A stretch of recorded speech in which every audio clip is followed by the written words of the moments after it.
Hello students, today we will discuss the concept that is a fundamental rights. So we'll go to the definition or meaning of the fundamental rights in our Indian constitution. So what it gives, the meaning of fundamental rights. So here, in the red line I have mentioned, this is the basic right given to the citizens by constitution of the country. So what is the meaning of this? So for the development of human personality in the country essentially requires certain rights. Hence our constitution has given certain rights to our citizens which are called fundamental rights. So this is a basic definition, or we can say meaning of the fundamental rights. So following to this, they have given some particular points.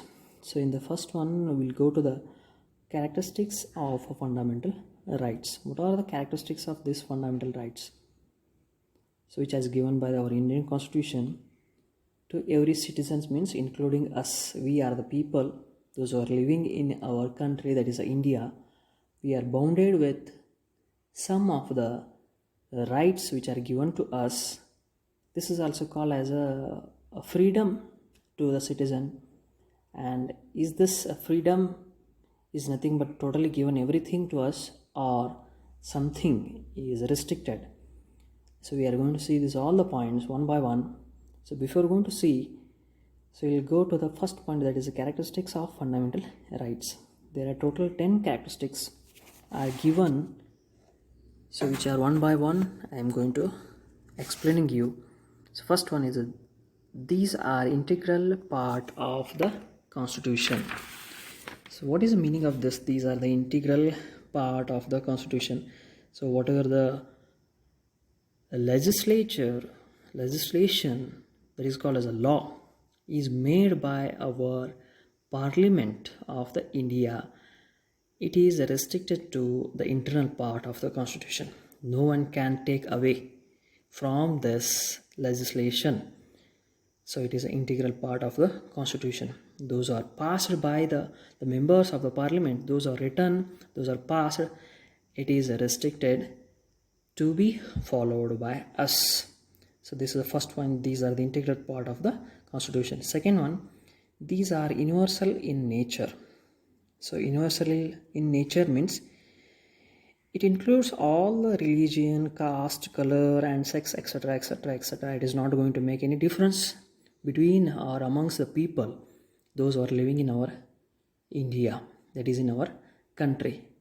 So everything it is observing, it is observed everything, and including these all the variety of categories of the people, for them it has to be equally distributed. So these are the universal in nature.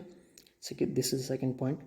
Third one, these are available to all citizens of India, as I mentioned previously.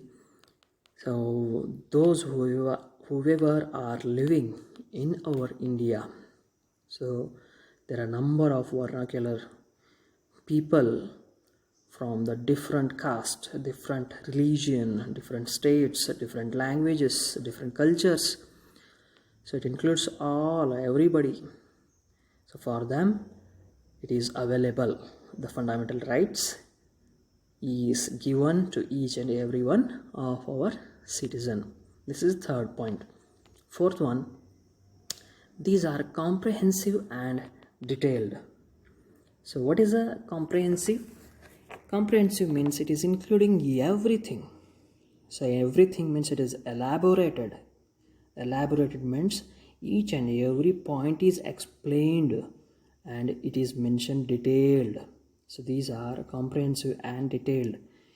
Whatever the fundamental rights has given to us, so each and every right, for what purpose, why we are using it, for everything it is mentioned in detail. So this is the characteristics of our Indian constitution. This is the fourth one. Fifth one, these are positive and negative. Some of them, those are called as rights, may be positive or maybe negative. Somewhere they will be as it is, so we can enjoy it, or something we cannot enjoy it. So next, that is a sixth one, these are justiciable. So what is the meaning of justiciable? So justiciable is nothing but these fundamental rights cannot be violated by anyone. If anybody is violating, a single person, everyone citizen of India is having authority to go and make a case against the people, those who are violating it, in the Supreme Court or High Court of our country. So fundamental rights cannot be violated, and justice can be given to them, those who are violated against them. The next, seventh one, available only against the state action and not against private action.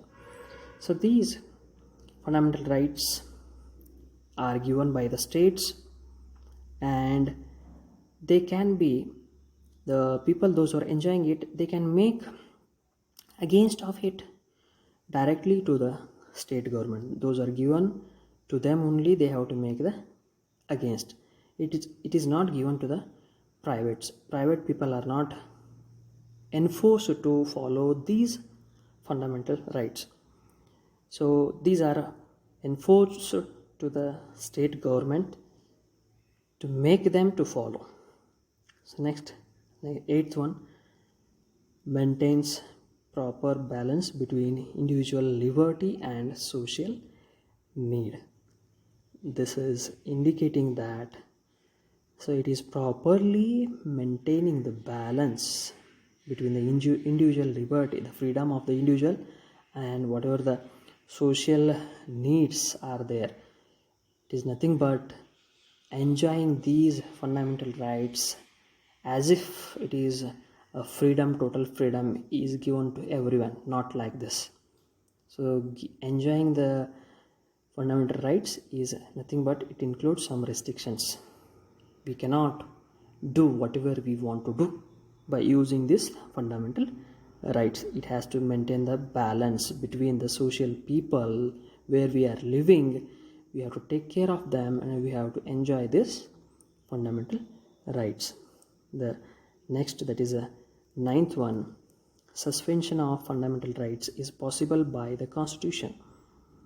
So it is nothing but a Constitution can be removed this from the Constitution book permanently whenever it is required. That means when the public gives a feedback about these rights are not good, then it can be removed from the fundamental rights where it is mentioned in the Constitution. The last one, it is amendable but cannot be abrogated. Amendable means it can be changed. Some of the fundamental rights can be rechanged as per the development of our society, our country, as per the generation, as per the requirement of our public. So wherever it is required to be changed, it can be changed for the betterment of our citizens. And it cannot be abrogated, means it cannot be totally avoided. It has to be followed. And these are the points, 10 total points are called as characteristics of our fundamental rights.